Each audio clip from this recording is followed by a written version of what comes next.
প্রথমেই বলবো কারণ আমি আজকে অনেক খুশি, কারণ আমি দুপুরে রান্না করব না। এর জন্য আমার যদি কেউ বলে তোর রান্না করা লাগবে না, তাহলে তো আমি ভীষণ খুশি। কারণ আমার রান্নার জিনিসটা এত বেশি কষ্ট লাগে, কি বলবো তোমাদেরকে বলো। শুধু আমি এখন রাইস কুকারে ভাতটা তুলে দেবো দুপুরের জন্য। আমি এদিকে রান্নাঘর পরিষ্কার করে নিয়েছি, আর এইখানে দেখো ভাত কিন্তু তুলে দিয়েছি। আর তোমাদের একটা কথা বলি, যাদের রাইস কুকার রয়েছে এই ঝাঁকিটা কিন্তু অবশ্যই ব্যবহার করবে, নাই কিন্তু রাইস কুকার নষ্ট হয়ে যাবে। এইভাবে আমার রাইস কুকার 2 থেকে 3টে নষ্ট হয়ে গেছে। যাই হোক, এইদিকে আমার মেয়েরা কিন্তু ছেলে মেয়ে দুজন পাস্তা খাওয়ার জন্য কান্নাকাটি করছে, যেহেতু ওর আব্বু রাত্রে পাস্তা নিয়েছে। কান্নাকাটি করছে এখনই ওদের পাস্তা তৈরি করে দাও। তাই দেখো আমি চুলোয় কিন্তু পানি বসিয়ে দিয়েছি, লবণও দিয়েছি, অল্প কটা পাস্তা দিয়ে আমি ভালো করে এখন কিন্তু সিদ্ধ করে নেব। আর এই পাস্তাটা দেশি পাস্তা মনে হয়, সিদ্ধই হতে চাচ্ছে না, কি যে যন্ত্রণা।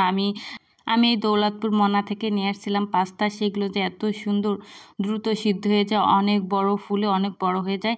যাই হোক, আমি এই পাস্তায় 2টো ডিম দিব, আর হালকা একটু লবণ ছিটে দিয়েছি। আর এবং নাড়াতে নাড়াতে সব ডিমগুলো কুচি কুচি করে ফেলবো।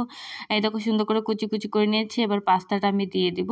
এই পাস্তার ভিতরে যেন বড় বড় প্যাকেটের মশলা দিয়ে দিয়েছিল, তার 1 প্যাকেট কিন্তু আমি দিয়ে দিয়েছি। এনে এক প্যাকেট দেওয়ার কারণে কিন্তু মশলাটা অনেক বেশি হয়ে গিয়েছে। অন্য পাশে প্রচুর থালা বাসন রয়েছে, এগুলো সব কিছু আমি ধুয়ে ফেলে তারপর যেটা যেখানে আছে সেটা রেখে দিয়েছে। আর যেহেতু কুরবানি ঈদ চলে এসেছে, সবাই পরিষ্কার নিয়েই খুবই ব্যস্ত।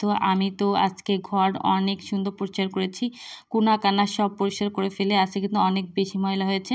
আর এই বইটা মনে হচ্ছে আমার মেয়ের, তাই আমি যত্ন করে উঠায় রাখলাম। আর আমি কিন্তু ভালো করে ময়লাগুলো উঠায় নিয়েছি, পরে আমি আবারও সুন্দর করে মুছে নেব।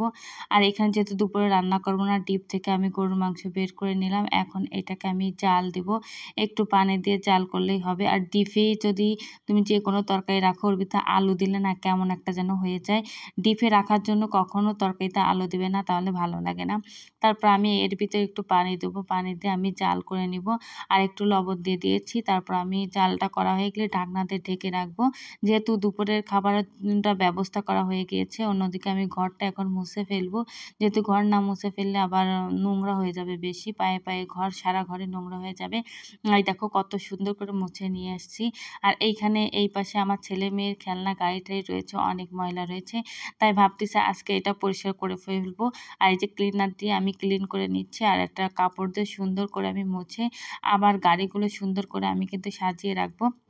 আর আমার ছেলে মেয়ে একটু গুছায় রাখলেও সেগুলো নষ্ট করে ফেলে। ওদের জন্য ঘর গুছাতে গুছাতে আমি তো পাগল হয়ে যাই, কিন্তু ঘর কখনো আমি গুছায় রাখতে পারি না রে বাবা, কি যে যন্ত্রণা। ছেলে মেয়ে এত ছোট থাকলে অনেক ঝামেলা পোহাতে হয় আসলে।